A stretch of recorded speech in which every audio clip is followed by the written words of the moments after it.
Mes chers compatriotes, demain 4 avril 2020, nous célébrons le 60e anniversaire de l'accession de notre pays à la souveraineté internationale. À chacune et à chacun de vous, j'adresse mes chaleureuses félicitations. Je salue avec respect et affection nos anciens combattants. Vos sacrifices immenses, chers anciens combattants, resteront à jamais gravés dans nos cœurs et notre mémoire collective. Puisse votre exemple inspirer notre jeunesse et semer en chaque enfant de notre pays la graine du patriotisme qui nourrit le destin des grandes nations. À vous, officiers, sous-officiers et militaires du rang, je renouvelle ma confiance dans vos missions au service de la nation et de la paix dans le monde, souvent loin de vos familles. Ces missions ne sont pas sans risque. Je salue la mémoire de nos soldats tombés au champ d'honneur et forme des vœux de prompt rétablissement pour les blessés. Aux familles des défunts et aux blessés, je veux assurer que l'État restera toujours à leur côté. Mes chers compatriotes, cette année, nous célébrons 60 ans de liberté retrouvée et de fraternité constamment revitalisée. Nous devons ce parcours paisible et convivial à notre commun vouloir de vie commune, à l'abri des turbulences qui déchirent les peuples et froissent leur destin. Ce legs des anciens nous engage à tenir ferme le flambeau de la liberté, de la paix et de l'unité nationale, afin qu'il continue d'illuminer notre voie et celle des générations futures. Un grand défilé civil et militaire devait marquer l'éclat de nos 60 ans d'indépendance. Mais les circonstances exceptionnelles liées à la sévère pandémie du Covid-19 ne permettent pas un tel événement.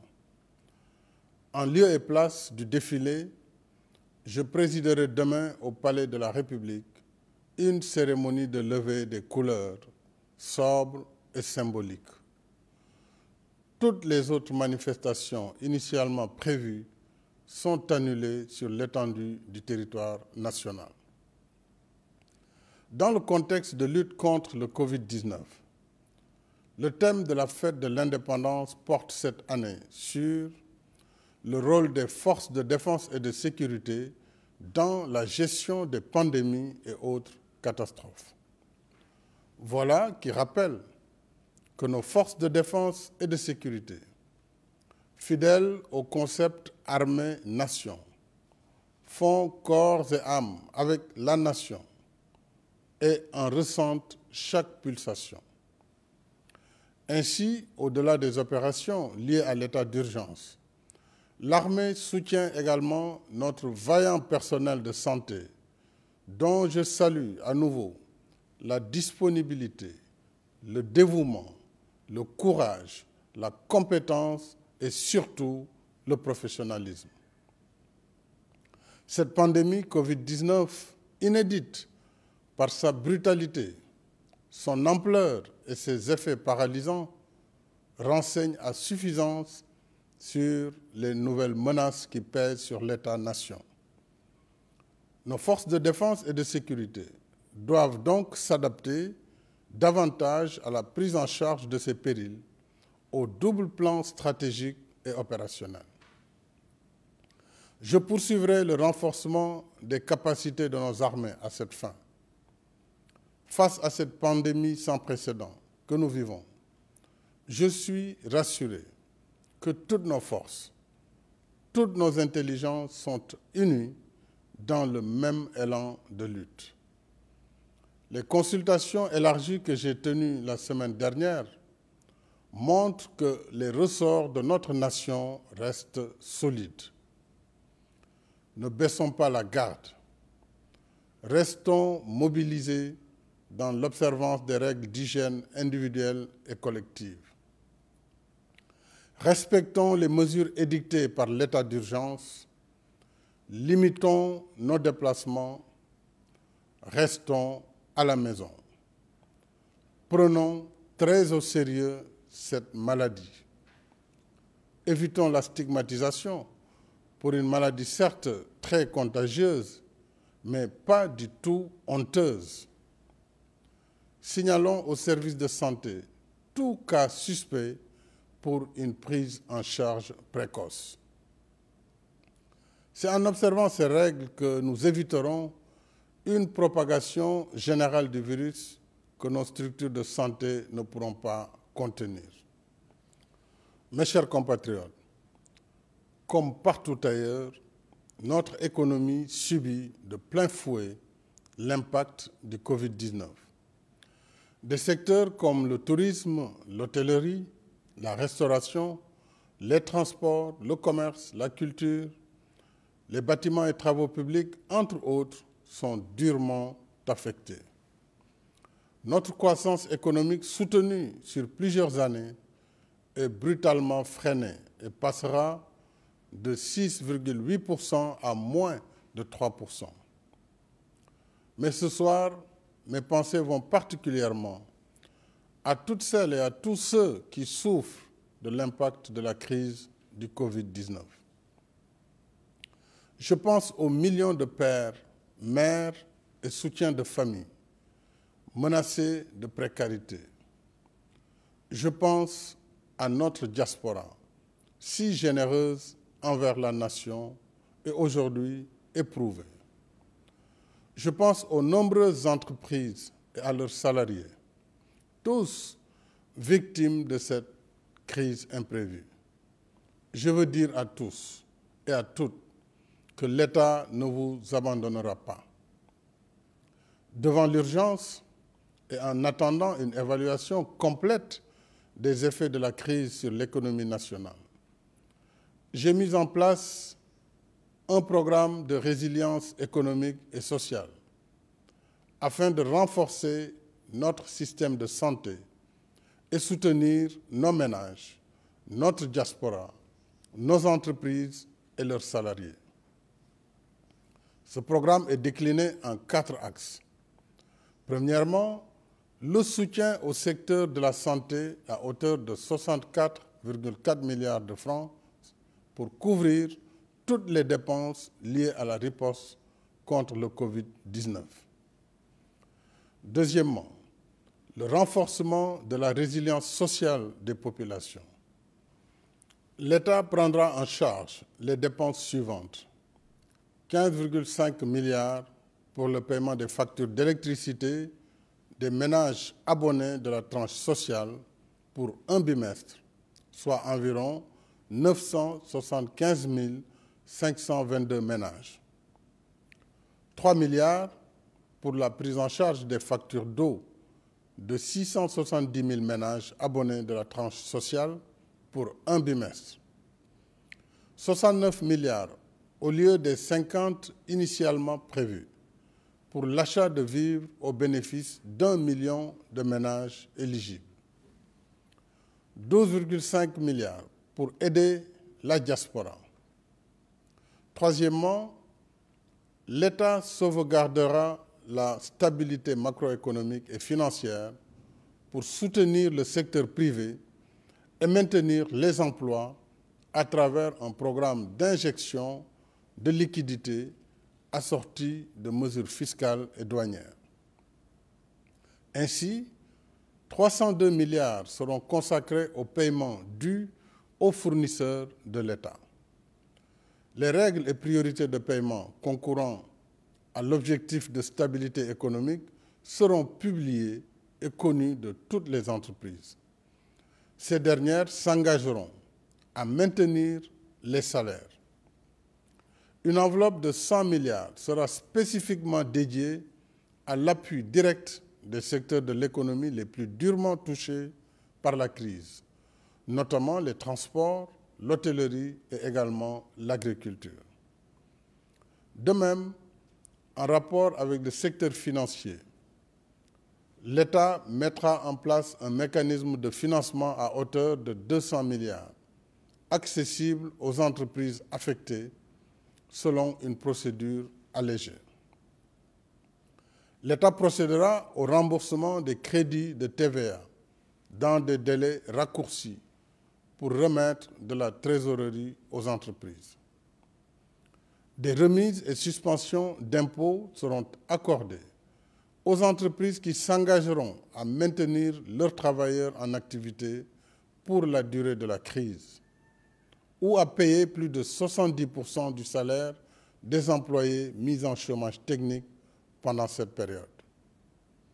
Cette facilité de trésorerie concerne les retenues opérées sur les salaires et les cotisations sociales que les entreprises du secteur privé versent à la Caisse de sécurité sociale et à l'IPRES.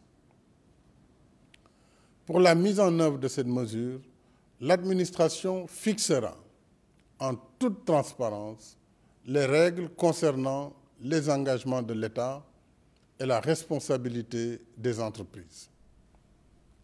Les petites et moyennes entreprises dont le chiffre d'affaires est inférieur ou égal à 100 millions de francs et les entreprises évoluant dans les secteurs les plus impactés par la pandémie, notamment le tourisme, la restauration, l'hôtellerie, le transport, l'éducation, la culture et la presse, bénéficieront d'un différé de paiement des impôts et taxes jusqu'au 15 juillet 2020.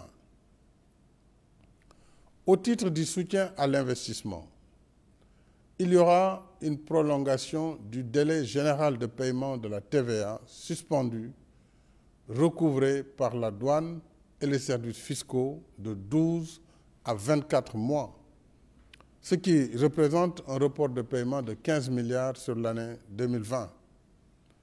Il sera accordé une remise partielle de la dette fiscale constatée au 31 décembre 2019, due par les entreprises et les particuliers pour un montant global de 200 milliards. De même, l'État procédera à la suspension du recouvrement de la dette fiscale et douanière des entreprises les plus affectées par le Covid-19. En contrepartie, elles devront s'engager à maintenir les salaires de leurs employés ou à payer plus de 70% du salaire des employés mis en chômage technique. Les entreprises et personnes physiques qui soutiennent le Force Covid-19 sous forme de dons versés au compte ouvert au Trésor public pourront déduire ces dons de leur futur résultat fiscal. J'ai également ordonné une réorganisation du budget par des coupes sur les dépenses de fonctionnement et d'investissement reportées, ce qui correspond à une économie de 159 milliards de francs. En outre, le gouvernement sécurisera 178 milliards pour couvrir partiellement des pertes de recettes budgétaires induites par la crise. Quatrièmement, enfin, le programme de résilience économique et sociale permettra d'assurer l'approvisionnement régulier du pays en hydrocarbures, produits médicaux, pharmaceutiques et denrées de première nécessité. Le gouvernement veillera particulièrement à lutter contre toute pénurie artificielle et hausse indue des prix. L'ensemble des dépenses liées à la mise en œuvre du programme de résilience économique et sociale seront couvertes par le Fonds de riposte contre les effets du Covid-19, Force Covid-19, doté de 1 000 milliards de francs CFA, financé par l'État et des donations volontaires. Au nom de la Nation, je remercie celles et ceux qui ont déjà contribué aux forces Covid-19, secteur privé, personnes physiques et partenaires au développement. J'invite toutes les bonnes volontés à se joindre à cet élan de solidarité nationale afin d'assurer les meilleures conditions d'inclusion et de transparence, le force Covid-19 sera supervisé par un comité de pilotage qui comprendra des représentants de l'État, de l'Assemblée nationale, toutes sensibilités confondues, et de la société civile. Au demeurant, cette crise doit nous faire réfléchir davantage sur nos limites et nos vulnérabilités. Nous avons fait de grands progrès dans la production agricole pour assurer notre souveraineté alimentaire. Mais nous devons encore produire plus et mieux, consommer sénégalais pour être moins dépendants des marchés extérieurs. Je tiens particulièrement à la mise en œuvre accélérée du programme d'autosuffisance en riz. Mes chers compatriotes, dans un contexte global marqué par de nouvelles menaces transfrontalières comme le Covid-19, la vulnérabilité de l'État-nation rend encore plus pertinent l'attachement de notre pays au panafricanisme. Parce que l'unité africaine est pour nous un impératif de premier ordre. Je poursuivrai sans relâche mes efforts à l'échelle sous-régionale et continentale pour un front commun de l'Afrique dans la gouvernance mondiale et la prise en charge de l'impact du Covid-19. Quand une crise frappe toutes les économies, les plus faibles sont évidemment les plus affectés. Je renouvelle par conséquent mon appel aux partenaires bilatéraux et multilatéraux à appuyer nos efforts en annulant la dette publique et en réaménageant la dette privée selon des mécanismes à convenir. Du reste, la tourmente qui secoue le monde a fini de révéler au grand jour la fragilité de tous les pays et leur vulnérabilité commune. Alors, il est temps de repenser l'ordre des priorités. Il est temps de travailler ensemble à l'avènement d'un nouvel ordre mondial qui met l'humain et l'humanité au cœur des relations internationales. Ensemble, mes chers compatriotes, tenons bon. Ensemble, restons debout et combatifs. Ensemble, gardons le cap sur l'objectif d'émergence par le culte du travail, de la discipline et du civisme. Dans le temps long de la vie d'une nation, le 60e anniversaire de notre indépendance est moins un aboutissement qu'une étape symbolique, une halte pour revigorer notre marche solidaire et résolue vers un futur meilleur. Nous sommes à la fleur de l'âge qui ouvre l'âge de la belle saison. Et l'histoire nous enseigne que c'est en subissant l'épreuve du feu que le fer gagne en éclat. Il en est de même de la nation pour la sauvegarde de sa liberté. La liberté est un combat de tous les jours. Et c'est à l'épreuve de ce combat qu'un peuple teste ses capacités de dominer l'adversité pour rester libre et réaliser son destin. Unis et solidaires, j'ai foi en notre détermination à hisser nos capacités à la hauteur de nos ambitions pour accomplir notre grand dessein. Vive le Sénégal en paix, toujours plus uni, plus libre et plus prospère. Bonsoir et bonne fête de l'indépendance.